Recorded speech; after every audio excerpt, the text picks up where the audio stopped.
Alright everyone, a couple days ago it was reported that Mad Magazine was finally going to end. That is, there will be no more Mad Magazines. I can remember long ago, back in the 2000s, we had like Mad TV, Mad Magazine specials and stuff. It was a dynamic sort of vibrant force within comedy and satire, and here's why it's dying.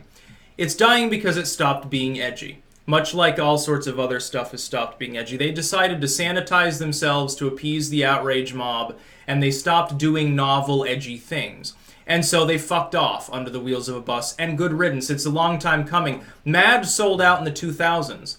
Mad Magazine sold out around the time that they started developing their slicked back website and taking ad money, and they sold out. What had been a very good magazine that was already making money, they were already doing fine, there was no reason to change anything that they were doing. They did two important things. Around 9/11, coincidentally, these two things happened.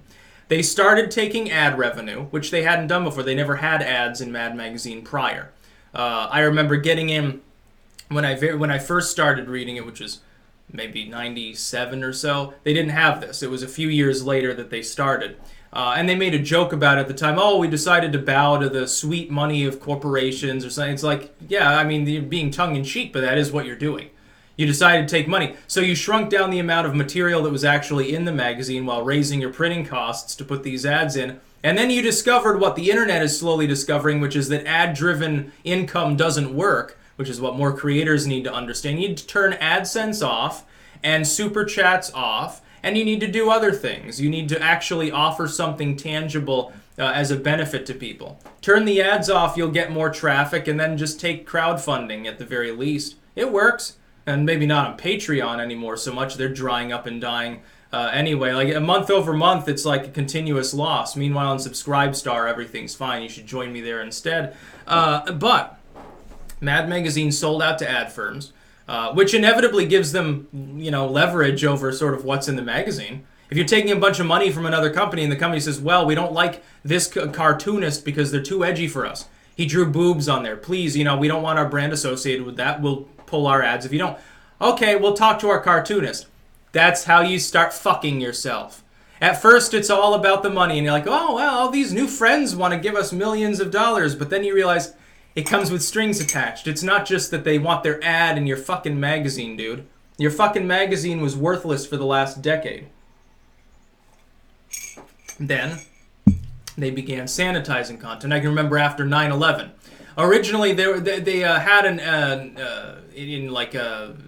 the October edition that they put out. They're like, oh, there were some things that we were going to have in here that we pulled because out of respect for the victims and stuff. And it's like, you shouldn't do that. If anything, you should make fun of the whole situation and be as edgy as possible. That's the whole fucking point. Meanwhile, you've got that mad, whatever edition special, like the 400th edition special or something, and they're talking about, oh yeah, remember that time back in the 50s or whatever it was that Mad Magazine got investigated by the FBI for suggesting that people send in game pieces to J. Edgar Hoover? Ha ha ha, wasn't that funny? But they didn't do any of that sort of stuff anymore. They didn't do the edgy pushing the limit thing. It's just like MTV. MTV at one point was like, hey kids, here's Jackass, here's a bunch of people snorting tree pollen, here's a bunch of people eating roadkill, here's a dude purposely crippling himself and walking into a den of wild boars. That was the golden era of TV. Then they sanitized themselves and, oh, watch Survivor. Watch this fake reality special where this girl chooses between 8 HIV positive dudes, and at the end she still won't screw him, but she really does fall in love, and they kind of have a relationship for a while before she goes off and marries Chad. That was what MTV devolved into. Now look at MTV News now. It's basically the woke network. Oh, white men are problematic. Straight people are problematic. If you aren't black, you aren't cool enough for MTV. That sort of stupid shit. Oh yeah, meet the new hit rappers, the broccoli patch. It's so stupid. It's like you could have been so much more. You could have been edgy and pushed the envelope, but these groups, they start making money off being edgy, and once they get the money in, they stop being edgy now, don't they? It happens time and fucking time again. YouTube's doing this. YouTube starts out as the edgy kids build YouTube with Tourette's guy and bum fights and stuff like that. Now, you're not going to find that sort of stuff as much now. It's algorithmically demoted if it's even allowed on the platform. It used to be it was funny, but people would make fucking Nazi jokes. And now, you get banned for that sort of stuff. So YouTube's going to follow along, and it'll struggle through its corporate period and eventually collapse. Unless it decides to reform itself and go back to being edgy like it was before. It is possible. It happens occasionally that a group or a person will do that. You look at Morrissey. He's gained new relevance now, hasn't he? He's like, oh yeah, I'm cooler than ever. What is he, like 60, I think, now or something? It's hilarious. And some people are like, oh, he was insulting Robert Smith. Who fucking cares? Let him have it out. Let him insult whoever they want. He apologized, I guess, half-heartedly. Mad Magazine is a cautionary tale. If you're going to do satire, if you're going to be funny, if you're going to make a living off of making stuff that's entertaining, even if it's infotainment, like sort of what I do. Yeah, I crack jokes and then be bitter and stuff, but at the same time trying to inform people. I don't want to be not edgy. I don't want to become some fucking Clintonian neoliberal, some fucking sellout. Start, oh yeah, let me put a suit on, and all I want is a little bit lower taxes. Yawn, I love Ronald Reagan. No, fuck you, that's never gonna happen. Clean up your language, Sticks. I would subscribe, but my kids might see you say shit. Well, shit.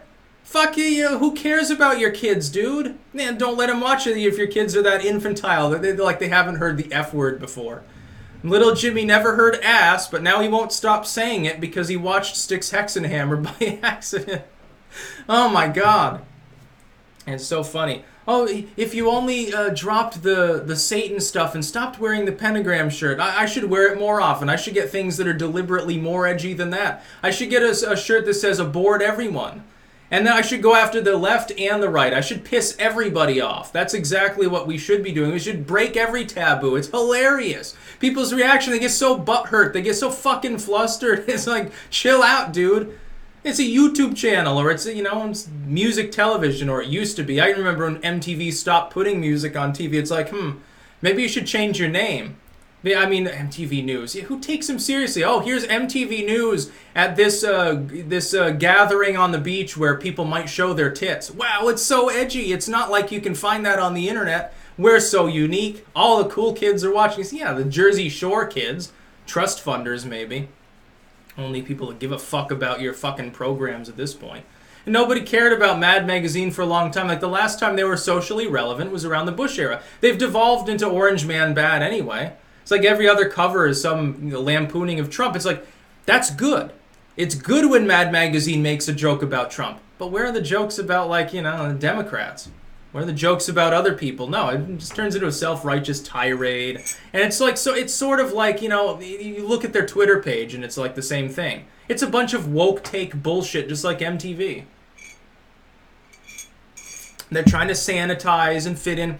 We rocked the boat, made a lot of money, but the time has come to mature and calm down because reasons. No, it's not. It's never time to be mature. Fuck maturity. No, you should be like George Carlin, then you'd still be relevant. People would still be talking about that fucker 20 years from now. They're not going to talk about Mad Magazine, except how it's in the dustbin of history, how it was funny 20 years before, or 30 years before at this point. Yeah, you're funny in the 90s, kind of in the early 2000s. By 2005 or 6, you'd petered out. Mad Magazine was no longer relevant. Weird Al says, well, I'm genuinely sad about this. Yeah, I'm sad too. I'm sad because we don't have enough genuine satire anymore because we've got a PC motherfucker culture of people that can't take a fucking joke and want to rain on others' parade. They take everything hyper seriously and they get flustered at everything and they want to break the toys so no one else can play with them. They want a bland, cloying, stupid world. They want a stupid world for stupid people.